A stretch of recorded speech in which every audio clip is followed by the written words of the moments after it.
آخرت میں بھی جب اللہ تعالیٰ کے سامنے اپنا انسانیت کا مسئلہ پیش کریں گے تو حضور صلی اللہ علیہ وسلم فرماتے ہیں کہ میں جب سجدے سے سر اٹھاؤں گا تو اللہ تعالیٰ کی تعریف کروں گا،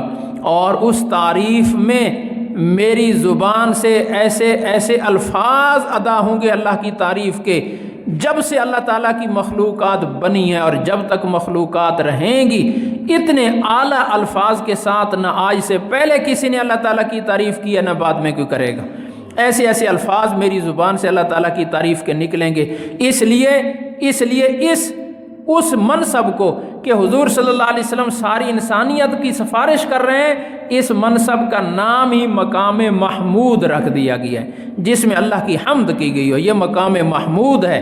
آج ایسے انداز سے اللہ کی حمد کریں گے تو صحیح معنی میں شان محمد کا ظہور اور صحیح معنی میں شان احمد کا ظہور اگر پوری طرح پر ہوگا تو وہ قیامت میں ظاہر ہوگا کہ اس دنیا میں اتنی وسعت نہیں ہے کہ پوری اسم محمد اور اسم احمد کی شان ظاہر ہو سکے۔ یہ جہان چھوٹا ہے اور ہمارے نبی صلی اللہ علیہ وسلم کی شان بڑی ہے۔ عالم آخرت اللہ نے سجایا ہے، آج پوری طرح سے شان محمد کا ظہور بھی ہوگا اور شان احمد کا ظہور بھی ہوگا، اور پوری کی پوری انسانیت آج گن گا رہی ہوگی حضور نبی کریم صلی اللہ علیہ وسلم کے، اور حضور صلی اللہ علیہ وسلم گن گا رہے ہوں گے اللہ پاک کے، اور ایسی ایسی تعریفیں کر رہی ہوں گی کہ پوری کائنات حیران ہوگی کہ اللہ تعالیٰ کی ان الفاظ میں تعریف۔ ایسا نبی، ایسی شان والا نبی اللہ نے ہمیں عطا فرمایا کہ جس کی تعریفیں سارے نبی کریں، جس کی تعریفیں ساری مخلوقات کریں،